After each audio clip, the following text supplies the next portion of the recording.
მდუმარებით, სულგრძელებით და ლოცვით საიდუმლოდ მოგვაქვს სარგებელი სხვებისთვის. როდესაც ვხედავთ ჩვენს თანამოწმეებს, რომლებსაც არ უყვართ ღმერთი, მწუხარება გვეუფლება. ვერც მწუხარებით, ვერც მითითებებით ვერაფერს გავხდებით. ეს არც არის სწორი, მაგრამ არსებობს ერთი საიდუმლო და თუ ამას ჩავწვდებით, მაშინ შევძლებთ დახმარებას. ეს საიდუმლო არის ჩვენი ლოცვა, ჩვენი ღვთისადმი თავდადება, რომ მისმა მადლმა იმოქმედოს. ჩვენი სიყვარულით, ჩვენი ღვთისადმი წადიერებით მოვიზიდავთ მადლს, რომ მადლმა სხვებიც, ჩვენი მოყვასნიც გარემო იცვას, გამოაფხიზლოს ისინი, აღძრას მათში ღვთისადმი ტრფიალება. უпроსტორად ღმერთი მოულენს მათ თავის სიყვარულს, რომ ყველა გამოაფხიზლოს. რაც ჩვენ არ ძალგვიც, ამას ღვთისმადლი გააკეთებს. ჩვენი ლოცვებით ყველას ღვთის სიყვარულის ღირსს გავხდით. კიდევ ერთი რამ იცოდეთ. ტანჯული და დათრგუნული სულები, რომლებიც ვნებებისაგან იტანჯებიან, ღვთის უხსიყვარულსა და მადლს მოიპოვებენ. ასეთი ადამიანები წმინდანები ხდებიან, ჩვენ კი ხშირად მათ ვკიცხავთ. გაიხსენეთ, რას ამბობს პავლე მოციქული. სადა იგი გამრავლდა ცოდვაი, მუნ უფროსად გარდაემატა მადლი, რომაელთა მიმართ მეხუთე. როდესაც ეს გემახსოვრებათ, იგრძნობთ, რომ ეს ადამიანები თქვენზეც და ჩემზეც უფრო ღირსეულები არიან. ჩვენ ვხედავთ, როგორი უძლურები არიან ისინი, მაგრამ როდესაც ღმერთს გაეხსნებიან, ხდებიან სიყვარულითა და საღვთო ტრფიალებით სავსენი. მიუხედავად იმისა, რომ წინათ სხვაგვარად ცხოვრობდნენ, შემდეგ ქრისტეს სიყვარულისაგან ცეცხლივით მგზნებარენი ხდებიან. გასცემენ რა მთელ თავიანთ სულიერ ძალებს ქრისტესთვის. ასე მოქმედებს ღვთის სასწაული ასეთ სულებში, რომლებსაც ჩვენ უარგისებს უწოდებთ. ნუ დავკარგავთ სიმხნესა და იმედს, ნურს ვიჩქარებთ, ნურს განვსჯით მოვლენებს ზედაპირულად და გარეგნულად. მაგალითად, როდესაც ხედავთ უწესოდ ჩაცმულ დედაკაცს, მხოლოდ გარეგნულზე კი ნუ შეჩერდებით, არამედ მისი სულის სიღრმეში შედით. იქნების ძალიან კარგი ადამიანია და ეგზისტენციალურ ძიებაშია, რასაც ის ასეთი ზედმეტად გამომწვევი გარეგნობით ამჟღავნებს. მასში ენერგიულობა დევს. აქვს დემონსტრირების ენერგია, სურს რომ სხვების ყურადღება მიიპყროს. მაგრამ უმეცრების გამო გაუკუღმართებული აქვს მსოფლმხედველობა. წარმოიდგინეთ, მან რომ ქრისტე შეიცნოს. ის ირწმუნებს ღმერთს და მთელ ამ მძაფრ სურვილს მისკენ მიმართავს. ყველაფერს გააკეთებს, რათა ღვთისმადლი მიიზიდოს და წმინდანი გახდება. ჩვენი მოთხოვნა, რომ სხვები გახდნენ კარგები, საკუთარი თავის წარმოჩენის ერთ-ერთი სახეა. სინამდვილეში კი გვსურს, რომ ჩვენ გავხდეთ კარგები და რადგანაც ვერ ვახერხებთ, დაჟინებით ვითხოვთ ამას სხვებისაგან. და მაშინ, როცა ლოცვით ყველაფრის გამოსწორება შეიძლება, ხშირად ჩვენ მწუხარებთ, შფოთავთ და განვიკითხავთ. ხშირად ჩვენი მღელვარებით, შიშით და ცუდი სულიერი მდგომარეობით, ჩვენ დაუნებლიეთ და ჩვენთვის შეუცნობლად ზიანი მოგვაქვს სხვისთვის, თუნდაც რომ ძალიან გვიყვარდეს ის, როგორც მაგალითად დედას შვილი. დედა გადასცემს შვილს მთელ თავის შფოთს, რომელიც აქვს მისი ცხოვრების, მისი ჯანმრთელობის, მისი წარმატების გამო, თუნდაც არაფერს ეუბნებოდეს, თუნდაც არ ამჟღავნებდეს თავის შინაგან მდგომარეობას. ასეთმა სიყვარულმა, ანუ ასეთმა ბუნებრივმა სიყვარულმა, შესაძლოა ოდესღაც ზიანი მოიტანოს, ხოლო საღვთო სიყვარულის შემთხვევაში, რომელიც შეთავსებულია ლოცვასა და სიწმიდით ცხოვრებასთან, ასე არ ხდება. ეს სიყვარული ადამიანს წმინდანად ხდის და ამშვიდებს მას, რადგან სიყვარული არის ღმერთი. სიყვარული უნდა იყოს მხოლოდ ქრისტეს მიერი. იმისათვის, რომ სხვებს სარგებელი მოუტანო, ღვთის სიყვარულში უნდა იცხოვრო. სხვაგვარად ვერ არგებ შენს თანამოწმეს. სხვას ძალა არ უნდა დაატანო. მისი დროც მოვა. თავარია ილოცო მისთვის. მდუმარებით, სულგრძელებით, უმთავრესად კი ლოცვით. საიდუმლოდ მოგვაქვს სარგებელი სხვებისთვის. ღვთისმადლი მისი გონების ჰორიზონტს წმენს და ღვთის სიყვარულში არ წმუნებს მას. აქ არის ფაქიზი მომენტი. თუ ის აღიარებს, რომ ღმერთი არის სიყვარული, მაშინ ისეთი კაშკაშანათელი გარემო იცავს, როგორიც არასდროს უნახავს და ასე მოიპოვებს ცხონებას. მისიონერობის საუკეთესო გზა არის კარგი მაგალითი, სიყვარული, სიმშვიდე. დავიყოთ მოშურნეები. მოშურნე ის არის, ვისაც მთელი სულითა და გულით უყვარს ქრისტე და მისი სახელით ემსახურება ადამიანებს. ღვთისა და მოყვასის სიყვარული ეს განუყრელი წყვილია. ვნება იგულისხმება მძაფრი სურვილი მისწრაფება. წადილი, ცრემლები, მობიერებით და არა გამიზნულად. ყველაფერი გულიდან. ფანატიზმს არანაირი კავშირი არ აქვს ქრისტესთან. იყავი ნამდვილი ქრისტიანი. მაშინ კი აღარ განაწყენდები ვინმეზე, არამედ შენი სიყვარული ყოველსა თავს იდებნ. არამართლმადიდებელთანაც კი ქრისტიანი იყავი. ანუ თავაზიანად პატივისცემით მოექეცი მას, განურჩევლად მისი სარწმუნოებისა. შეგიძლია მუსულმანის მიმართაც გამოიჩინო მზრუნველობა, როდესაც მას ეს სჭირდება. გაესაუბრო მას, ურთიერთობა იქონიო მასთან. პატივი უნდა ვცეთ სხვის თავისუფლებას, როგორც ქრისტე დგას კარსაზე და დაჰრექს. ძალით კი არ ცდილობს კარების გაღებას, არამედ ელოდება, რომ სულმა თვითონ თავისუფლად შეიწყნაროს იგი. ჩვენც ასევე დავდგეთ თითოეული ადამიანის წინაშე. მისიონერულ საქმიანობაში ფაქის ხერხს უნდა მივმართოთ, რათა ადამიანებმა წინააღმდეგობის გარეშე მიიღონ, რასაც ვთავაზობთ. სიტყვები, წიგნები. და აი კიდევ რა. ნაკლებად ვილაპარაკოთ. სიტყვები ხმას გამოსცემენ და ხშირად ნერვების მომშლელია.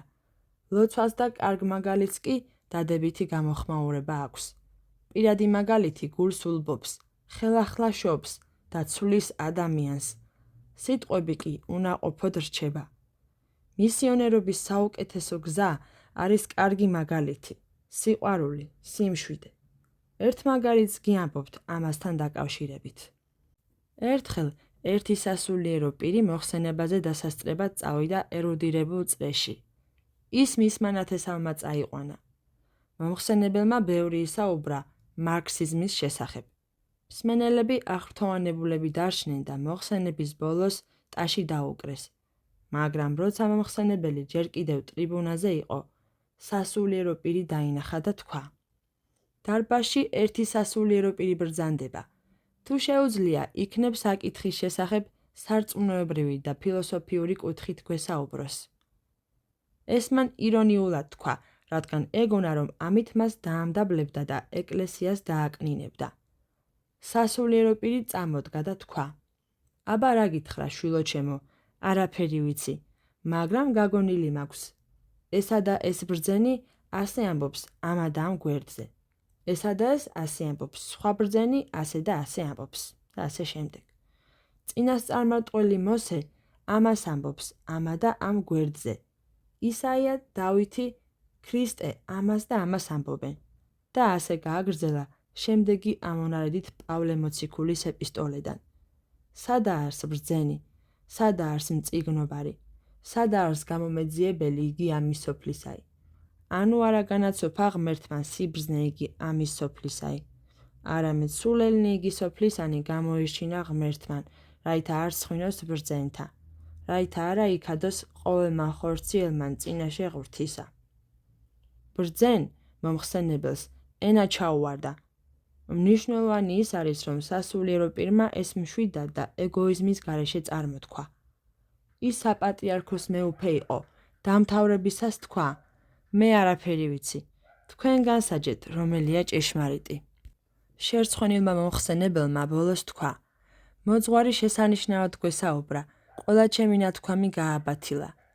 მნიშვნელოვანი რამაა განსწავლულობა, როცა ის შეთავსებულია სიმშვიდესთან, სიკეთესთან და სიყვარულთან. ეს ასეა ნებისმიერ ვითარებაში. ისაუბრეთ, თუ შესაბამისად ხარ მომზადებული, საკითხთან დაკავშირებით. თუ არ ხართ მომზადებული, ისაუბრეთ პირადი მაგალითით. საუბრის დროს ნაკლებად ილაპარაკეთ სარწმუნოებაზე და გაიმარჯვებთ. აცალეთ მას, ვისაც განსხვავებული აზრი აქვს, რომ გადმოანთხიოს და საუბრით გული იჯეროს, იგრძნოს, რომ შვიდ ადამიანთან აქვს საქმე. მოახდინეთ მასზე გავლენა თქვენი სიკეთით და ლოცვით და შემდეგ ცოტაც გაესაუბრეთ. ვერაფერს გახდებით, თუ მკვეთრად ილაპარაკებთ, მაგალითად, თუ კი ეტყვით, ტყუილს ამბობ და რა გამოვა ამით? თქვენ ხართ ვითარცა ცხოვარნი შორის მგელთა. რა უნდა ქნათ? გარეგნულად გულგრილად გეჭიროთ თავი, ხოლო შინაგანად ილოცეთ. იყავით მომზადებულნი, განსწავლულნი, შემართებით, მაგრამ ამასთანავე სიწმინდით, სიმშვიდით, ლოცვით, მაგრამ ეს რომ გააკეთოთ, წმინდანები უნდა გახდეთ. სიყვარული ყველაფერზე აღმატებულია. ქრისტეს სიყვარულს, ისევე როგორც მოყვასის სიყვარულს, საზღვარი არა აქვს. დაეთქვენი სიყვარული ყველგან, დედამიწის ყველა კუთხეში, ყველა ადამიანის მიმართ განეფინოს. მე მატალაში ჰიპებთან წასვლა და მათთან ცხოვრება მინდოდა, რა თქმა უნდა, მათ ცოდვიან საქმეებში მონაწილეობის გარეშე, რათა მეჩვენებინა მათთვის თუ რა განუზომელია ქრისტეს სიყვარული და როგორ ძალუძს ამ სიყვარულს მათი შეცვლა და ფერის ცვალება. სიყვარული ყველაფერზე აღმატებულია. ერთ მაგალითს მოგიყვებით. ერთ მოსაგრეს ორი მორჩილი ჰყავდა. მოსაგრე დიდად იღვწოდა მათი სულიერი წარმატებისათვის, თუმცა დარდობდა და სურდა გაეგო ნამდვილად წარმატებიან თუ არა სულიერ ცხოვრებაში და არიან თუ არა მზად ცათა სასუფევლისთვის. ის ღვთისგან რაიმე ნიშანს ელოდებოდა ამის შესახებ, მაგრამ პასუხი არ ჩანდა. ერთ დღეს სხვა სკითში, რომელიც მათგან საკმაოდ დაშორებული იყო, ღამისთევა უნდა აღსრულებულიყო. მათ დიდი გზა უნდა გაელოთ უდაბნოში. მოძღვარმა მორჩილები დილით ადრე გაგზავნა, რათა დროულად მისულიყვნენ სკითში და ეკლესია მოემზადებინათ ღამისთევისთვის. თავად კი ნაშუა დღეს წავიდოდა. მორჩილებს საკმაო გზა ჰქონდათ გავლილი, როცა უეცრად ოხვრის ხმა შემოესმათ. ახლოს რომ მივიდნენ, ხეიბარი ნახეს, რომელიც დახმარებას ითხოვდა. წამიყვანეთ, გთხოვთ, აქ უკაცრიელი ადგილია და გამვლელიც არავინაა რომ დამეხმაროს. თქვენ ორნი ხართ, ამიყვანეთ და მახლობელ სოფელში მიმიყვანეთ. არ შეგვიძლია, ვჩქარობთ, რათა ეკლესია მოვამზადოთ ღამისთევისთვის. გთხოვთ, წამიყვანეთ, თუ არ წამიყვანთ, მოკვდები, ნადირი შემჭამს. არ შეგვიძლია, რა ვქნათ, ჩვენი დავალება უნდა შევასრულოთ და გზა განაგრძეს. ნაშუა დღეს მოძღვარიც გაუდგა გზას. ის იმავე გზით წავიდა, იმ ადგილს რომ მიაღწია, სადაც ხეიბარი იწვა, მიუახლოვდა და ჰკითხა. ღვთისკაცო, რა გჭირს, რა დაგემართა? რამდენი ხანია აქ ხარ? ვერავინ დაგინახა? დილით ორმა მონაზონმა გაიარა და მათ დახმარება ვთხოვე, მაგრამ ისინი ღამისთევაზე მიიჩქარებდნენ. ნუ გეშინია, მე წაგიყვან. შენ ვერ შეძლებ, ხნიერი ხარ, ვერ ამწევ, ეს შეუძლებელია. არა, უნდა წაგიყვანო, აქ ვერ დაგტოვებ. კი, მაგრამ ვერ შეძლებ ჩემს აწევას. მე დავიხრები, შენ კი ზურგზე მომეჭიდე და ასე ნელ-ნელა მახლობელ სოფლამდე მიგიყვან. ცოტა დღეს, ცოტა ხვალ და მივალთ კიდეც. ამრიგად, დიდი ძალისხმევით შეისვა იგი ზურგზე და ძლივ-ძლივობით შეუდგა უდაბნოს ქვიშიან გზას. მას ზღვარად სთიოდა, ოფლიდა, ფიქრობდა. 3 დღეს რომ დამჭირდეს, მაინც მივალ. თუმცა სიარულის დროს ტვირთის სიმძიმე თანდათან იკლებდა და რაღაც მომენტში ისეთი გრძნობა გაუჩნდა, თითქოს საერთოდ არავითარი წონა აღარ ჰქონდა. იგი მიბრუნდა, რათა დაენახა რა ხდებოდა და გაოცებულმა იხილა ანგელოზი, რომელმაც უთხრა: მე ღმერთმა მომავლინა, რათა გაუწყო, რომ შენი ორი მორჩილი არ არის მზად ცათა სასუფევლისთვის, რადგან სიყვარული არ გააჩნიათ. საღვთო განგებულების შესახებ. ღმერთი არის სიყვარული, ის არ არის ჩვენი ცხოვრების უბრალო მაყურებელი. წინ ფიქრობს და ზრუნავს, როგორც ჩვენი მამა, მაგრამ პატივს სცემს ჩვენს თავისუფლებასაც. ღმერთმა ყველაფერი წინასწარ უწყის, მაგრამ არ განსაზღვრავს წინ და წინ. ჩვენი გონებისთვის მიუძდომელია ღვთის შეცნობა. ის უსაზღვროა, მოიცავს ყველა არსებას, ხილულსა და უხილავს, წარსულსაც და მომავალსაც. ღმერთმა ყველაფერი ზედმიწევნით მთელი სიღრმითა და სიგანით უწყის. ღმერთი ჩვენ გვიცნობს, სანამ ჩვენ შევიცნობდეთ საკუთარ თავს. იცის ჩვენი განწყობა, ჩვენი წვრილმანი აზრები, ჩვენი გულის ზრახვები, იცის ჩვენი გადაწყვეტილებები, სანამ ჩვენ მათ მივიღებდეთ. თუმცა ღმერთმა სამყაროს შექმნამდეც კარგად იცოდა ჩვენი ვინაობა. ამიტომაც ღაღადებს აღრთოვანებული დავით მეფსალმონე: უფალო, გამომცადე მე და მიცან მე. შენ გულისხმა ჰყვენს რახვანი ჩემნი შორით, ალაგნი ჩემნი. შენ გამოიკვლიენ და ყოველნი გზანი ჩემნი წინასწარ იხილენ. აჰა უფალო, შენს ცა ყოველი უკანაისკნელი და დასაბამისა. შენ შემქმენ და დამდევ ჩემზე და ხელი შენი. ფსალმონი 128. სული წმინდა ყველგან აღწევს. ამიტომ მას, ვინც სული წმინდის მიერ არის გამსჭვალული, აქვს ღვთის ცოდნა. უწყის წარსულიც, აწყვოც და მომავალიც. მას ამას სული წმინდა უცხადებს. ღვთისთვის არაფერია დაფარული ჩვენი მოქმედებებიდან და ყველაფერი იწერება. იწერება, თუმცა არც იწერება. იბადება და არსებობს, მაგრამ არც იბადება. ის, რაც თქვენ ახლა იცით, ღმერთმა სამყაროს შექმნამდე იცის. შეგახსენებთ წმინდა სვიმეონ ახალი ღვთისმეტყველის სიტყვებს ზიარების წინა ლოცვებიდან.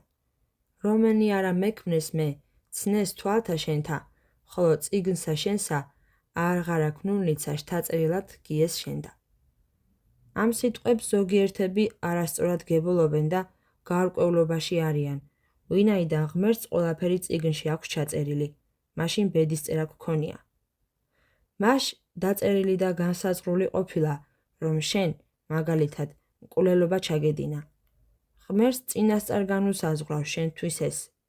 შენ მეტყვი, თუ დაწერილია, რომ მე შენ მოკლავ, მე დამნაშავე ვარ თუ უდანაშაულო, რადგან არ გაქვნულნიცა შთაწერილად გიეს შენდა. რატომ უნდა ვიყოთ პასუხისმგებელნი ადამიანები?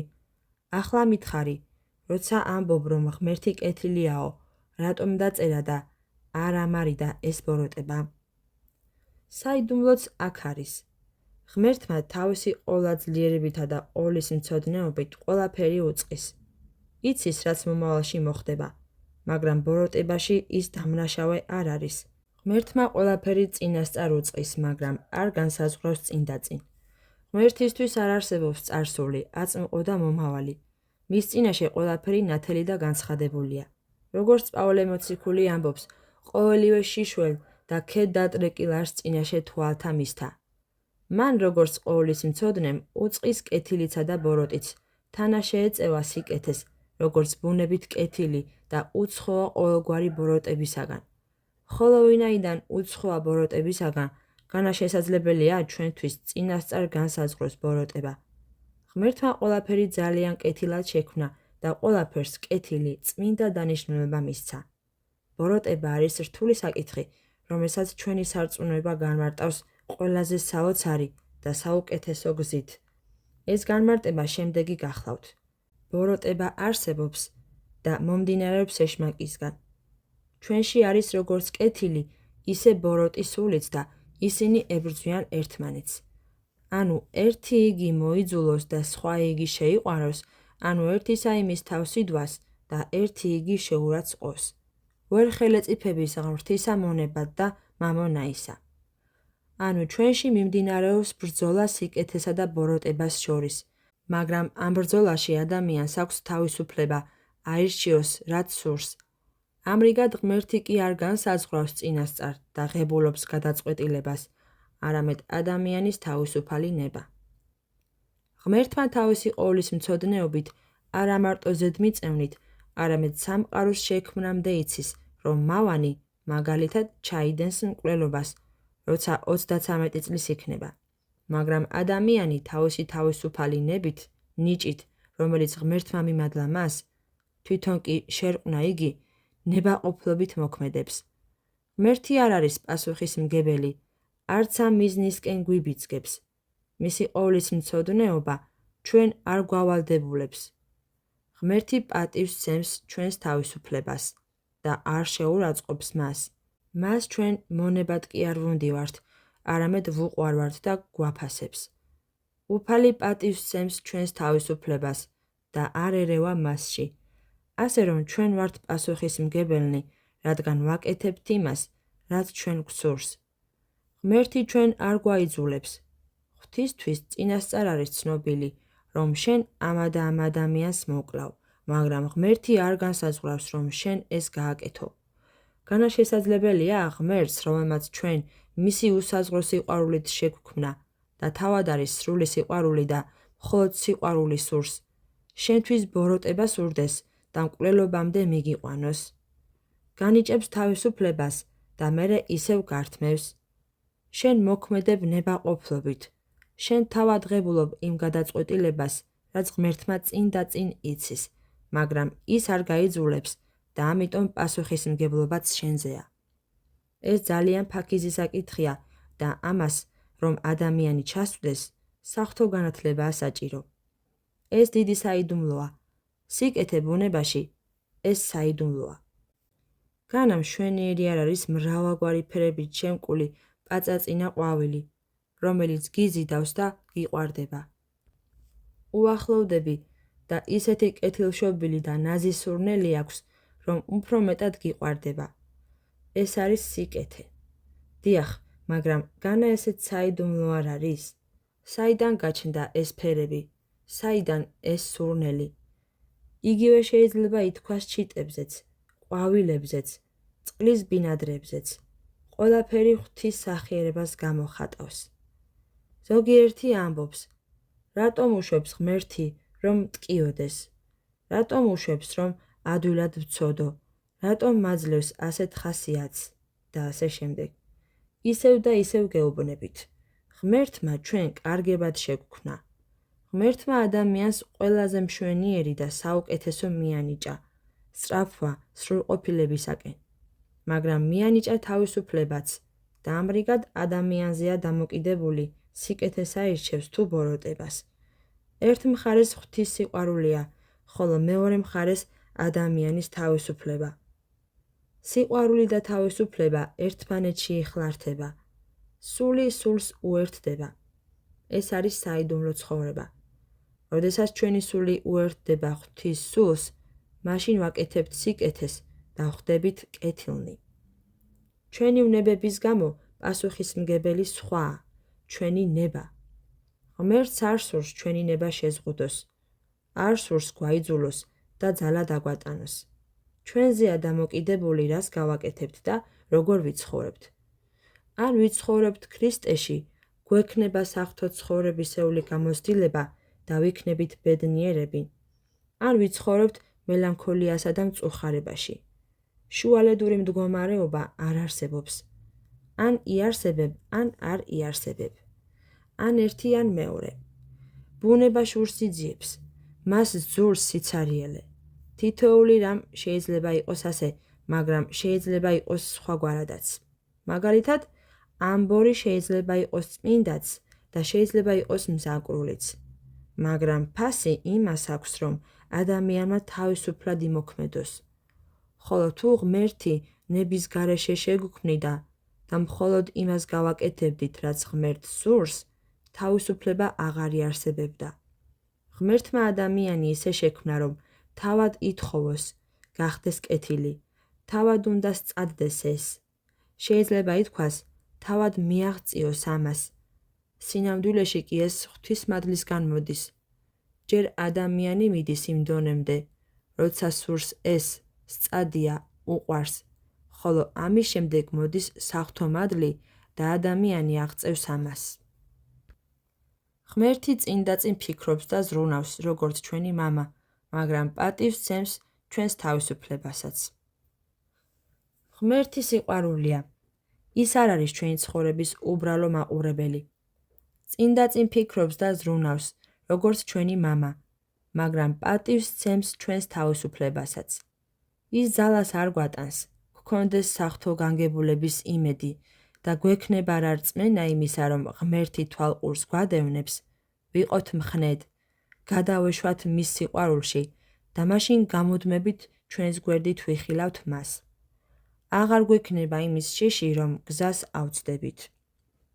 როგორი სრულყოფილია ადამიანის სხეული. ის დიდი საამქროა. სვამს წყალს, წყალი მიდის კუჭში, თირკმელებში, წმენს სისხლს. გულის ფუნქციონირება ნამდვილი ტუმბოა. ფილტვები, ღვიძლი, ნაღველი, პანკრეასი, ტვინი, ნერვული სისტემა, გრძნობები, მხედველობა, სმენა. რაღა ვთქვათ სულიერ ძალებზე და როგორ მოქმედებს ეს ყველაფერი ერთდროულად, ასე ჰარმონიულად, ღვთისმფარველობისა და განგებულების ქვეშ. ყველაფერს ღმერთი განაგებს. ხედავთ ფიჭვებს. რამდენი წიწვი აქვს თითოეულ ფიჭვს. შეგიძლიათ დაითვალოთ. ღმერთმა ეს იცის და მისინების გარეშე ერთი წიწვიც კი არ ჩამოვარდება. ასევე დათვლილია თმებიც ჩვენს თავზე. ღმერთი ჩვენი ცხოვრების უმცირეს წვრილმანზეც კი ზრუნავს. მას უყვარვართ და გვიფარავს. ჩვენ ისევ ცხოვრობ, თითქოს ვერს კი ვგრძნობდეთ ღვთის განგებულების სიდიადეს. ღმერთი ძალიანი დუმალია. ჩვენ არ ძალგვით ჩავწვდეთ მის მოქმედებებს. არ გეგონოთ, რომ ღმერთმა რაღაც ასე შექმნა და შემდეგ შეასწორა. ღმერთი უცდომელია. ის არაფერს ცვლის. ჩვენ არ ვიცით ვინ არის ღმერთის სიღრმისეულად და არსებითად. გამოუკლეველია მისი გზები. რამე თუ არა ეგრე არიან ზრახვანი ჩემნი, ვით არ ეგე ზრახვანი თქვენი. არც აღა გზანი ჩემნი, ვით არ გზანი თქვენი. იტყვის უფალი. არამედ ვით არ განშორებულ არიან ცანი ქვეყანისაგან, ეგრე განშორებულ არიან გზანი ჩემნი გზათაგან თქვენთა და ზრახვანი ჩემნი ზრახვათა თქვენთაგან. როცა ღმერთი სიმდაბლის ნიჭს მოგმადლებს, მაშინ ყველაფერს დავინახავთ. ყველაფერს ვიგრძნობთ. მაშინ აშკარად განვიზდით ღმერთს. როცა სიმდაბლე არ გვაქვს, ვერაფერს ხედავთ და პირიქით. როცა წმინდა სიმდაბლის ღირსნი გავხდებით, ყველაფერს ხედავთ და ყველაფერი გვიხარია. ცხოვრობთ ღვთით, შინაგანად განვიზდით სამოთხეს, რომელიცაა თავად ქრისტე. ერთ ამბავს მოგიყვებით. არ ვიცი გაქვთ თუ არა წაკითხული პატერიკებში, რაც ცხადყოფს ღვთის განგებასა და მოძღვრის ლოცვის ძალას. ერთმა ბერმა თავისი მორჩილი სახელად პაისი საქმეზე გაგზავნა, შორს თავისი სამოღვაწეო კალივისაგან. მორჩილი საათობით მიდიოდა გზაში. პაპანაქება სიცხე იყო. გზად მორჩილმა დიდი კლდე დაინახა და მის ჩრდილში შევიდა. დასასვენებლად წამოწვა და ჩაეძინა. ძილში მან მოძღვარი იხილა, რომელმაც უთხრა: „პაისი, პაისი, წამოდექი და გაეცალე კლდეს“. მოძღვრის შეძახილი რომ გაიგონა, მორჩილი წამოდგა და განზე გავიდა.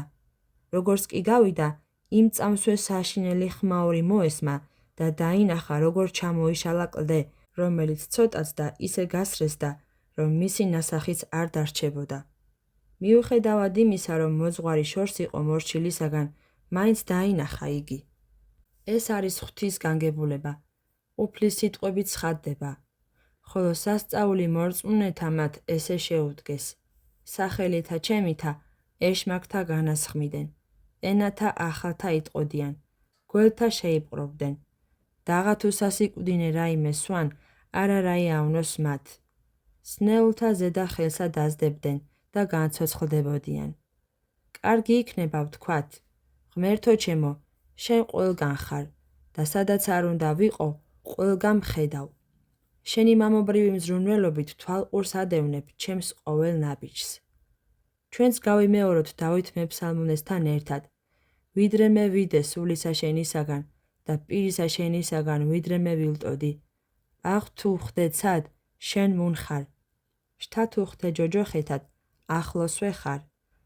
აღ თუ ვიპყნებ რთენი ჩემნი განთიად და დავამკვიდრო მე დასასრულსა ზღვისასა და რამე თუ მუნცა ხელი შენი მიწყოდის მე და მარჯვენე მან შენ მან შემიწყნაროს მე. ფსალმუნი 128. ცხადია, მხოლოდ ამის ცოდნა საკმარისი არ არის, მაგრამ დიდი შეწევნა და ნუგეშია, როდესაც გვწამს ეს, გრძნობთ და ვითავისებთ ამას.